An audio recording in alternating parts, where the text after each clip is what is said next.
Our next guest is John Federici, PhD distinguished at NJIT from the physics department. John, I appreciate you sitting with me for a few minutes. I know you got a busy schedule. What the future brings to additive manufacturing? Tell us about it in less than 5 minutes. In less than 5 minutes. I think there's a couple, in sort of looking at a crystal ball and thinking where's the field going to be, a couple areas that sort of strike me. One is in terms of the design of materials or the design of additive manufacturing. There needs to be more attention given not only to the geometric shapes that one's producing, but the functionality of the materials themselves. Right. And not just, I mean, people usually look at mechanical structure because they want something they're made to hold together, right. But it also could be its electromagnetic properties, its thermal properties. And all these properties have to be optimized potentially at the same time that you're doing the three-dimensional design. So I think one of the areas that's going to be expanding the future is doing the structural, chemical, electrical, thermal analysis of the metallurgical analysis of the parts, having that be part of the design process itself. So you're doing the geometric design as well as the functionality design all at the same time, as opposed to right now where it's typically done separately. We've seen a couple of projects, one of which was a bridge that was being built over a small river. And this huge 3D printer was making the bridge as it's going over the river out of metal. Mm-hmm. It was absolutely incredible. And the thought of being able to redo our crumbling infrastructure systems here in the country was just amazing.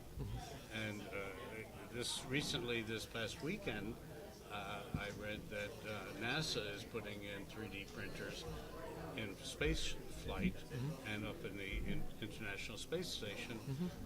It's a lot cheaper building a part up there as opposed to sending up another $20 million spaceship. Right.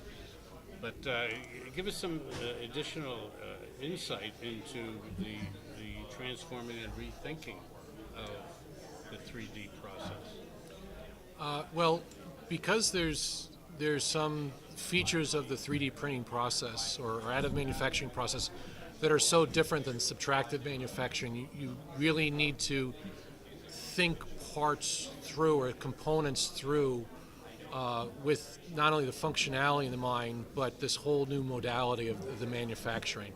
And it's not only just the manufacturing itself, but as you said with your examples, the location of the manufacturing, of bringing the manufacturing to the end site where you're going to use them.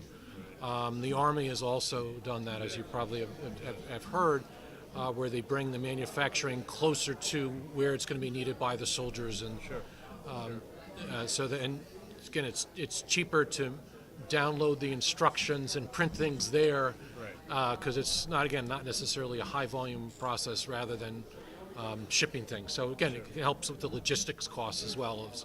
So bringing the manufacturing closer to where it's going to be used, and then I think it also gives the capability for the customers to be more involved with the end product design and the end functionality, because so much of additive manufacturing is the customization of the part that you're making. Sure.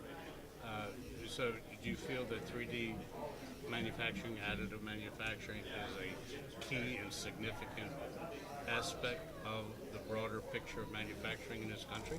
Oh, absolutely. I mean, it'll have, like any particular technique, its niche areas that it really excels at compared to others. There'll be other conditions where it might be more complementary, in the sense that you would need both additive and subtractive to make the components that you need. So it's I can envision it in some cases it's going to replace the current manufacturing method. In other cases, it will be additive in itself or augmenting what currently can be done. Do you feel as though that, for example, the automotive industry, where they're making tens and tens of millions of parts for particular product line. Do you see 3D printing as something that can contribute to that?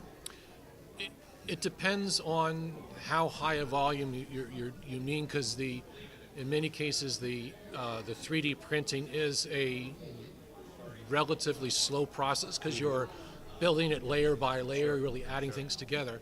So most people usually think of the 3D printing as a low volume to medium volume.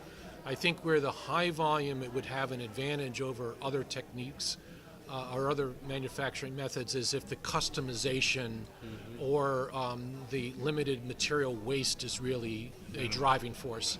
Then I could see where additive manufacturing, even for high volume cases, would be advantageous. John, thank you very much. I don't want to take up any more of your time. Thank you. Thanks very much.